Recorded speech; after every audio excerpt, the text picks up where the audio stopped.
Well, hello, everybody. Hello. Hello. Hello. Hello there. This is Judy Matejczak with Life Mastery Consultant and World Class Paradigm Shifter. And welcome to Transformation Tuesday. Let's take a deep breath in and whatever that means to you. We come together every Tuesday for for transformation. In other words, maybe changing our form, especially a form of thinking today, in possibly more probability thinking. So, um, Transformation Tuesday, we've been coming to you every Tuesday since March of 2020, taking the temperatures of what's going on out there in the world. And for me, bringing messages of from different people that I've met through the ages. And so for February 2025, we are studying the book Working with the Law by Raymond Hollywell. Now, last week, we were talking about that there really are universal laws, spiritual laws. In fact, there's 11 of them, probably more. But today we're focusing in on, I feel, the very first most important law is this beautiful law of thinking. And so, as a guest speaker today, I brought in my friend that I've had for many years now, that I just bumped into one more time in Los Angeles. Oh, And let me tell you about that moment a couple weeks ago. Um, it was at the top room of the Hilton Hotel, and there were all these people there, and I wanted to get grounded, and grounded to me is not on the top floor looking out, getting like fear of heights coming in. I just want to get out of there. And but I made a commitment, and I was up there, and I turned around, and I saw Darius there right in front of the chocolate colored strawberries. And we went, and you lifted me up, and like, oh, okay. Then I felt grounded. All right. So why does that have to do anything at all with the law of thinking? My thinking was, uh-oh, fear thoughts. Uh-oh, do I know these people? Uh-oh, um, people are seeing me in person instead of over Zoom where I have all these filters, right? yeah. Can I do this? I wanted to run away. And then I saw you like, nope. And then everything went uphill from then. So let me tell you a little bit about my friend Darius D. McDonald. He's an awesome dancer.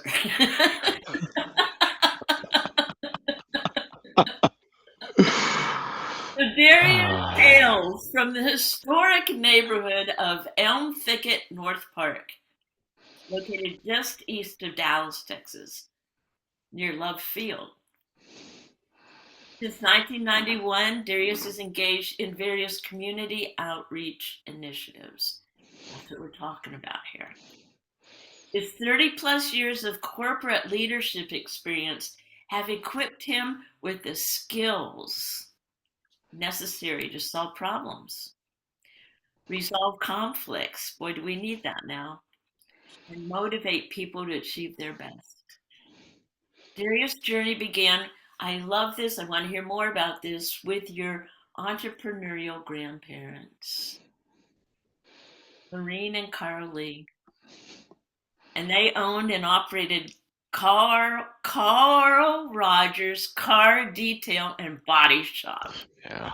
Yeah. now known as Full Detail Car Wash and Collision Repair, for 5 decades, 5 decades in Oak Cliff, Texas, south of downtown Dallas. Now, growing up, Darius learned the ins and outs of business from them, but his primary inspiration came from witnessing his grandmother, the late Lorene McDonald Paramore. Now, she would help people from all walks of life, whether she was coaching individuals on relationships, wellness, character building, fashion advice, or the importance of family. mm, Her home was a sanctuary for many. People traveled from near and far, sometimes needing just a phone conversation to find that breakthrough they sought in difficult situations. So Darius observed this generous spirit from this very young age until his mid-20s, and now he combines his grandmother's philosophy with a quote by Zig Ziglar. You can have anything in life you want if you'll just help other people get what they want. His grandmother exemplified this principle, always having what she needed because she was a giver, not a taker.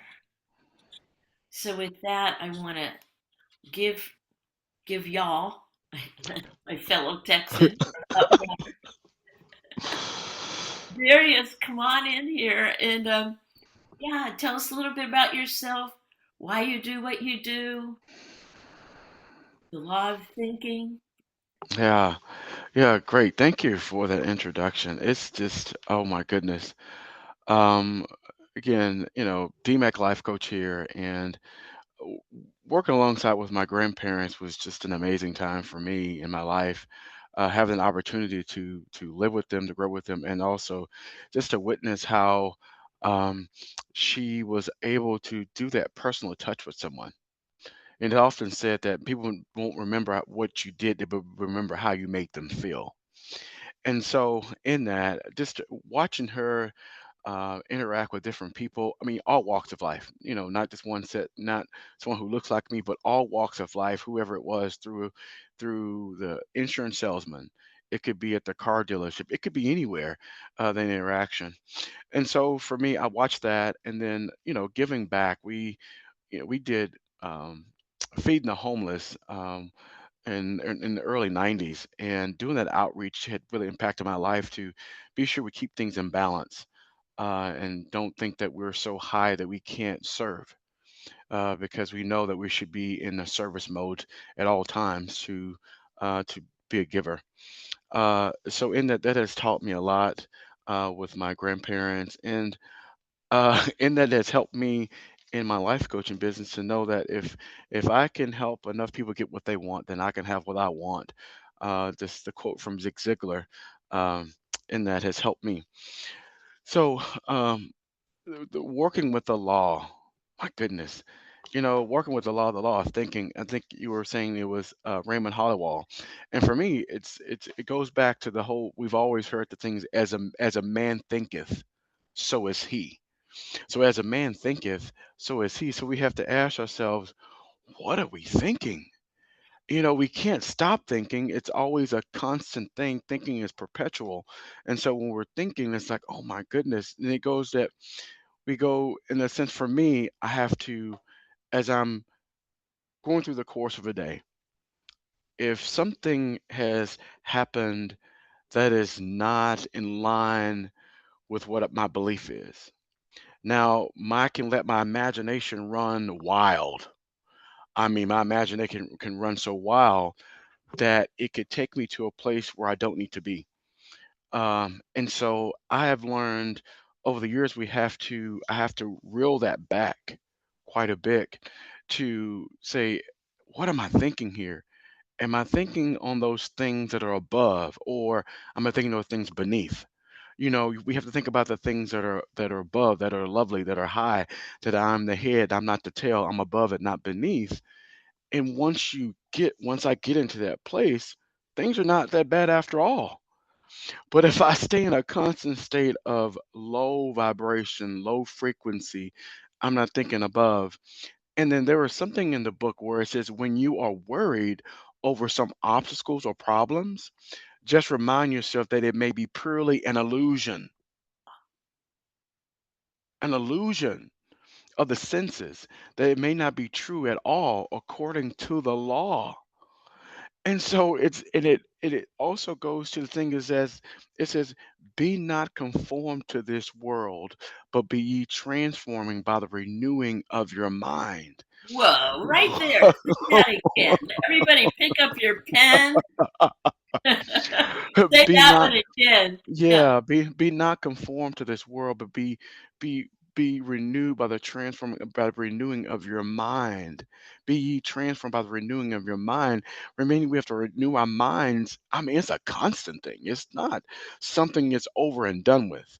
It's like be not conformed to this world and all the noise that's happening around us. It's so easy that can get us distracted that we can just start to get into different patterns that are not giving us the best results that we need, you know?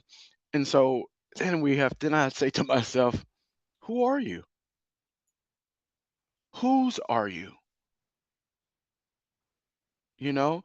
Who are you?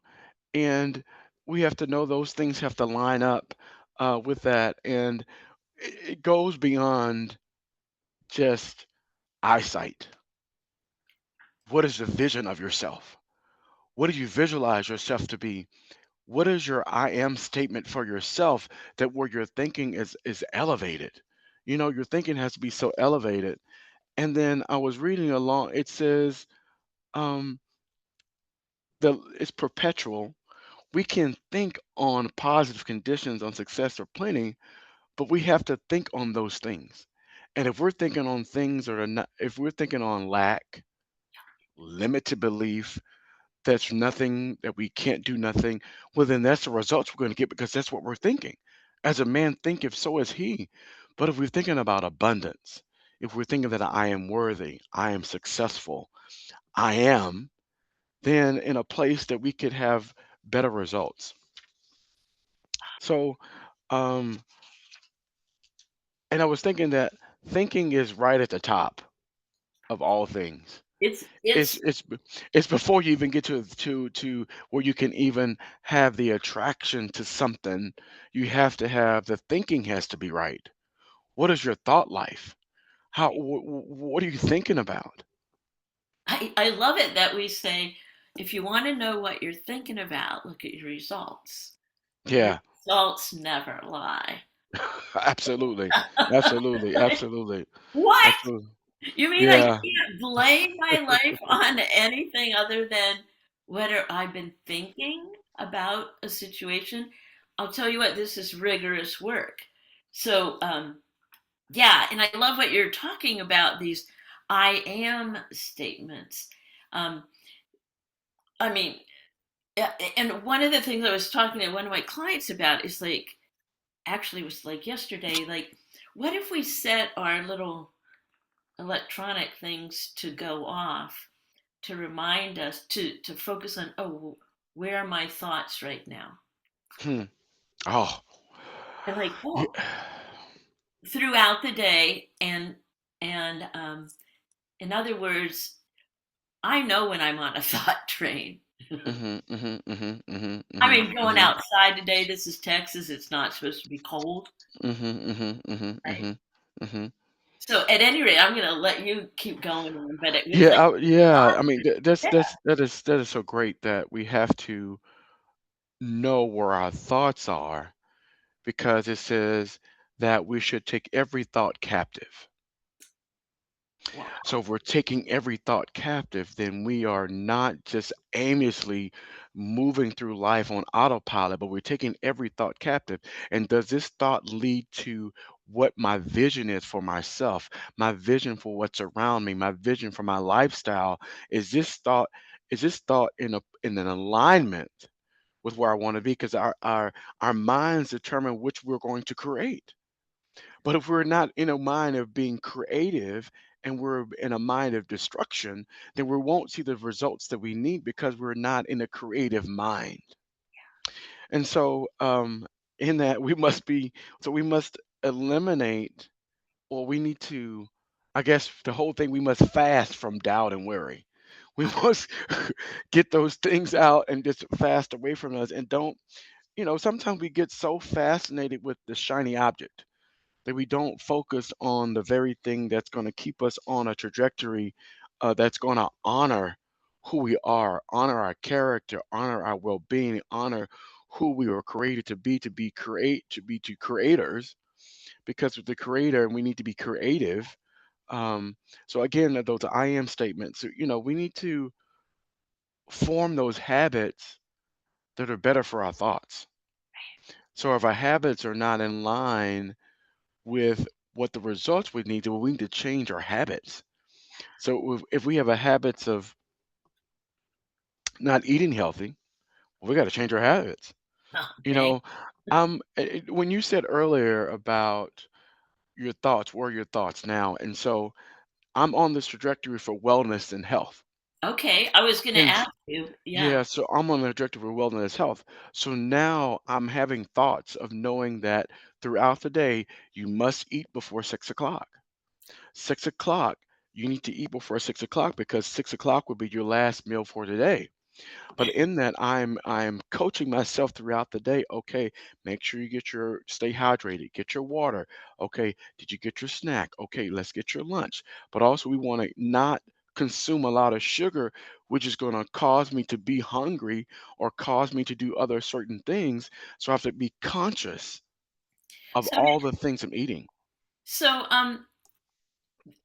this all sounds like awesome until we hang up and the thoughts creep in. And I love that you said the word must, Hmm. Hmm. because that's your directive to yourself.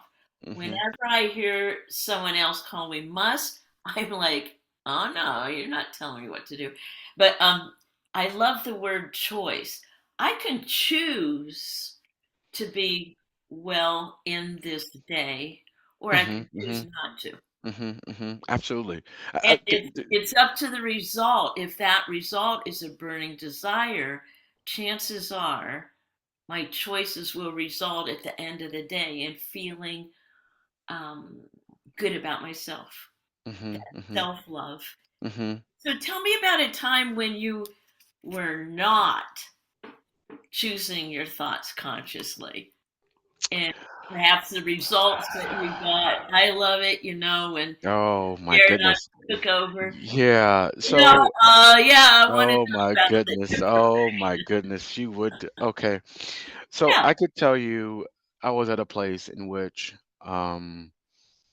to where my thoughts were not in a good place. And um oh my goodness, you would bring this up. So this was early, probably early in the early 2000s, and I was not in a good place, and I didn't love myself, and I was at a loss. And at times you go through, and I can say speak for myself. At times I was going through a time in which I was questioning how I was raised. And my dad lived, you know 5 blocks away. My mom, lived across town, but my grandparents raised me. And so I was going through a time in my life in which I was trying to question all of that and trying to find my footing in which, and then does that mean that love was absent? Does that mean that I wasn't good enough? Did that mean that I was a burden? Did this mean that I was not, um, did I not, m- m- did I not meet the requirements such as my other siblings because I was raised by my grandparents? And so I was just really in a place in which I was just in a low place. I mean, in a low place where that was a constant thought: am I loved? Or just not loving me in a place. And so in that, but when I look back on it, and we can connect the dots in life backwards than we can forward, that we can have 2020 hindsight when you look back at it. And as I in that place, it was not a good place for me at all, because I felt as though that love was absent, and I was so consumed with what was missing versus what I had. And so in that, I had to do the work. And when not must, I had to take action. and I had to put incorporate things in my life daily to have a better thought life about myself. And I would leave myself notes in my office, in the car, in the bathroom, on the mirror to say that I love you. Oh, I am lovable. You're always loved. You're not forgotten. You're not forgotten because God loves you. God is love. And so I began to tell myself these things daily. I had to make the decision to be committed to having those that I am loved every day, which when I look back on it with my parents, they loved me from where they were, how they were. When you talk about unplanned parenthood, it was unplanned parenthood, all the way unplanned. And so they loved me from where they were. And so now, in my state of being an adult, I look at from a different perspective that they loved me from where they were, and I can love them from where I am now. And knowing that with my grandparents' love, that helped me put me in a position, but I had to change my way of thinking. you chose to. So Yeah. I wanted to ask you too. You're a parent, Yes. and for me, there's nothing like seeing your kids go through a tough patch. Yeah. Yeah. And every time this is actually in a couple about a couple weeks, the date that my kid's father died. Mm, mm, And it was a very, very difficult time for my kids and myself. And the only, I was just, my thinking was, I want to protect them from any kind of grief, which got me in a lot of trouble because my self care and realizing what I was going through was non existent. So I really crashed. So, and then it was like an outside force in human form, mhm, mhm, you know, that she would come in and she would ask me, "How are you doing?" And I did not know. I was like, hmm, and but I could tell you how each one of my kids were doing. I could tell you mm, everything else. But she mm, said, I don't, right now, I don't care about your kids. mm, I care about you. And it was mm, having that human connection.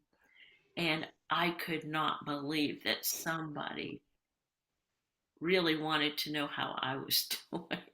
Like, what? mm, And mm, that's when that, like, having another, it was my first connection with God in skin. And um, she loved me until she loved me until I could love myself. mm, And so that's this whole lot of thinking um, that I'm finding as I go out into the world. You're talking about being a person of increase. mhm, mhm, That, okay, I cannot be a person of increase until I'm increasing my connection with ultimate source. So I know this definitely is the law of thinking, and the very first law that we're studying in this, because all the other laws, supply, compensation, all of those really don't matter until my thinking is in alignment. So tell me more. I mean, that the thing is, we could talk up here, but when people who are listening to this, there's struggling going out there. yeah, yeah, There's heartache, and how yeah, and do you do? yeah. So yeah, so and I was reading the book again. It says to gain all things, we must first gain discipline. Discipline? We must be disciplined in orderly construction state of mind. That means that we must be thinking in some type of order to determine the outcomes to mentally affirm where we want to be, and not in an arrogant way, but in with an assurance. Again, it's a choice. It says, choose you whom this day you will serve. So we have to choose, to make a choice in what we're going to do. And we all have free will. We have free will, but we have to decide and we have to choose what we're going to do. Worry, or we're going to do doubt, or we're going to do circumstances, or we're going to think on these things that are above that we have been promised. Forget not the benefits that we were promised that we can have access to if we only believe. But we must believe. We must believe um, and not shrink because the circumstances are a little different than we thought there should be. But we should know that we are to be a free or full expansion of ourselves. We have to be connected to our source, um, and and we have to know that um, there's things we have to take, and we talk about faith in our thinking. We have to have faith, but we have to have an active faith. Maybe we have to Active, be the constant, active. active faith, to have that constant thought, perpetual thought of where we're going, is the work that we have to do to be better, to do better, to have better, that it's all there, but we have to be in an alignment with that. Well, I love it that we were just in a container for a weekend of possibility and the faith, and um, on the level of fact, there were a lot of fires out in California, and my Yes. mind word was consumed by fire, and I'm not going to Hmm. go, not going to go. And didn't realize how consumed I was with Hmm. fire until one of our mentors said, "Well, California is a big state, At any rate, and it was like I needed an outside force to remind me, rewire, just in that instant, and I didn't even realize I was going on that thought train. Hmm. So Hmm. it's it's this is like so important, and what I want to ask you too is um, that I just decided just decided that I'm going to ask all the people this month that we have quotes, we've got the books, we've got this of other people that are inspiring to us, right? Hmm. Hmm. Hmm. And if you could take a deep breath in and knowing that a quote that you are thinking in your mind right now that is pure Darius or not,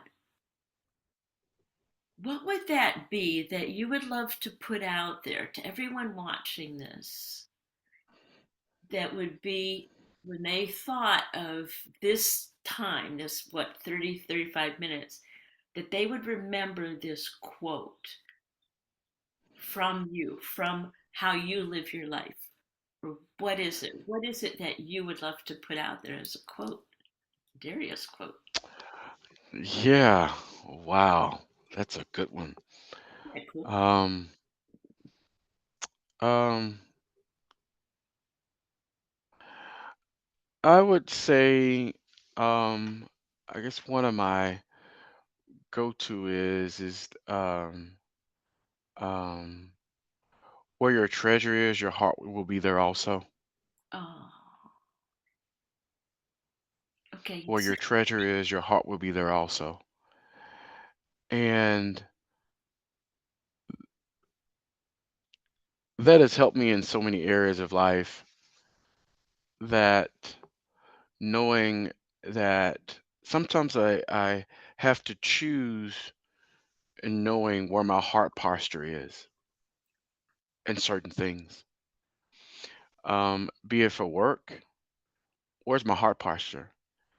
Is my heart posture in a place in which where I'm having grudges? Is there envy there? Is that, I want to get someone back for something? Or is my heart posture that I want to see the good that's available for everyone? That I have to remain in character to show up in spite of all the things that are happening, my heart posture has to remain in a place that's good because that's who I am. What I bring to the table is going to be a place of high energy, a place of where there is a space for everyone, that I'm responsible how I'm responding and reacting to that very moment versus how it's brought to me. Um, and so my heart posture for work, my heart posture for home, for my kids, you know, after my heart posture has to be in a place you were once a kid. And yeah, you have become an adult, but you were once a kid. So let's dial it back a little bit so then we can have the open and free conversation in all things. So my heart posture in that. And, with my wife, my heart posture had to be in a place of, where's your heart? Um, and we have to know that sometimes we treasure certain things. We have to keep that balance where we may be treasuring things that are not so good. You know, you may have the car that you treasure that car, but where's your heart posture with the car when your son wants to borrow your vehicle to go to the prom, to go to homecoming, to go to the football game, to go out with friends? What is your heart posture? And I had to learn, you got to grow up, Dad. And you had to change your heart posture that that car is not so treasured that you forget where your heart needs to be, that it needs to be open to allow the use for it. That's what I bought it to be used. Wow. So I would say that would be a place in which that where's your heart? Where's your heart? And what a beautiful segue into your health and well being area. Yeah, Heart health, physical, mental, spiritual. I yeah. love it. Well, so I want to thank you so much for coming on and spreading some love, love in the love month in February, in grounding, grounding your thinking. Hmm. And so, what I would love to ask is, as a community of paradigm shifters, Transformation Tuesday, which we are, thousands strong from all over the world, but we really want to appreciate you for who you are. And what would you love to have us as a community hold for you? What would you love, Darius, for you and your life and your unfoldment right now? For for me and for my life right now, I am um, in a place where I want to help more. I want to serve more, and um, it is within my innermost being to see others do well. And so I want to be a person of interest that allows others for me to connect with them so that they're able to be in a place of knowing truly who they are, meaning that we're all are capable of winning. We all are capable of winning, but we have to know that we're capable of winning by our thoughts, and we have to be connected with someone to know that can encourage us or coach us or to guide us along the way to say, you can win this, but you got to be in it. You can't pull yourself out of it. You have to remain in the race to win, no matter what the circumstances, no matter what's going on around you.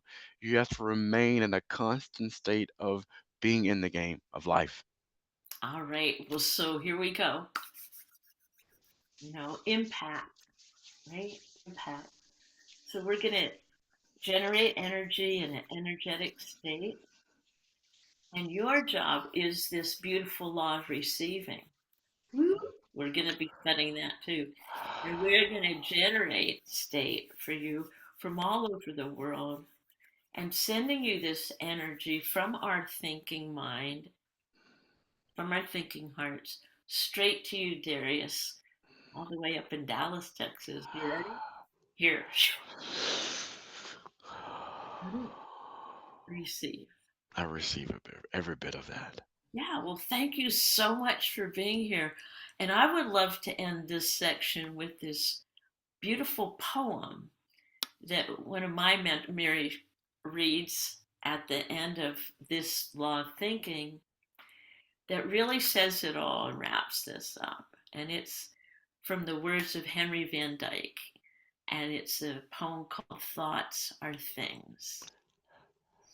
So let's take a deep breath in here.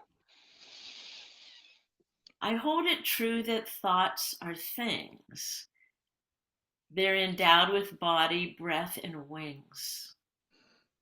And that we send them forth to fill the world with good results or ill. That which we call our secret thought speeds forth to earth's remotest spot, leaving its blessings or its woes like tracks behind it as it goes. We build our future thought by thought. For good or ill, we know it not. Yet so the universe was wrought. Thought is another name for fate. Choose then thy destiny and wait. For love brings love, and hate brings hate. So, with that, I'm going to say thank you. And till next week in our Transformation Tuesdays, we get deeper and deeper into these spiritual laws. We want to thank you, Darius, for Thank kicking you. us off with this beautiful law of thinking. And yeah, Thank you. there you go. Live, love because you matter. We all do. How sad.